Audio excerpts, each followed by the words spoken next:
The Last Polar Bear by Jean Craighead George.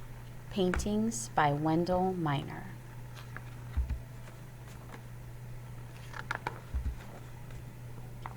Tigluck glanced out the window. A polar bear was not very far away. Tigluck put on his boots, wind pants, sealskin parka, hat, and mittens. As he stepped outside, a gust of sub-zero wind stung his cheeks. He looked down Ivic Street and saw everyone darting into their houses. "Nanook! Bear moving fast! Go home!" a woman yelled as she herded her children inside. A sudden snow squall blinded Tigluck. Hearing a noise, he waited. Crunch, squeak, crunch. Just then, a blast of white thinned. Nanook was standing right in front of Tigluck. She looked straight at him with her night black eyes. "What are you trying to say?" asked Tigluck. Nanook rose up on her hind feet and flailed her enormous paws. Then she rolled her eyes upward and headed north, as if to say, "Follow me, Tigluck." Against the white ice she was yellow, then yellow-gray, and finally she was gone, her empty paw tracks appearing one after another. Tigluck's grandmother came up beside him. "Nanook spoke to me," Tigluck said. "I think she wants me to follow her." "Yes," said his Akka.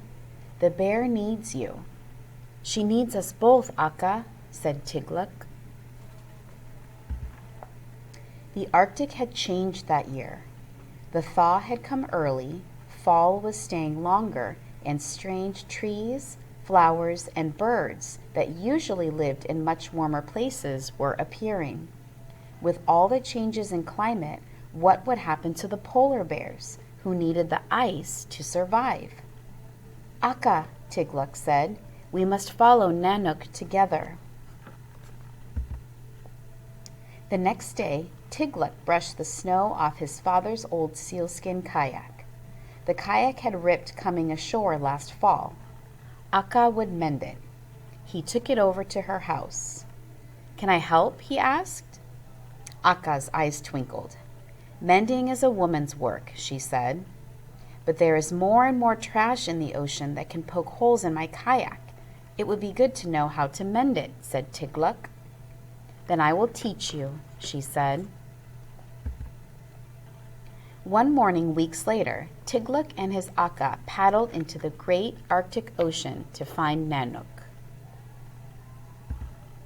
"Look at those birds," Akka said. "They are guillemots. They never nested so far north before, but now that it's warm, they come here and lay their eggs in old crates and oil drums."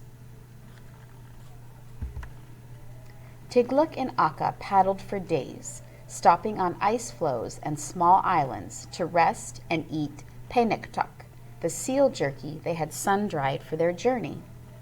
"There are fewer ice floes than there used to be," Akka said. Tigluck knew ice floes were polar bear ships. Nanook used them to find food and rest. "What happens if there are no more ice floes?" Tigluck asked. "Then there will be no more Nanooks," Akka answered. They spotted another ice floe. "Look, Akka," yelled Tigluck. "Those 3 black spots are Nanook. They are her eyes and nose." Curled on the ice was a very young polar bear cub, all alone. "It is not Nanook," said Akka, "but her cub. The mother bear must have died, or she wouldn't have left her baby unprotected from the gulls." Tigluck got out of the kayak and walked toward the cub. He picked him up. "I will call him Piluk, which means to survive. With the melting away of the ice, he is the last polar bear." "We'll take him back to town and feed him," said Akka. Tigluck tucked the baby bear in his arms, and the little cub put his arms around Tigluck and licked him on the face. Yes, said Tiglook as they paddled toward home. Our town will feed Piluk, the last of the polar bears, and show him how we live in a warming world.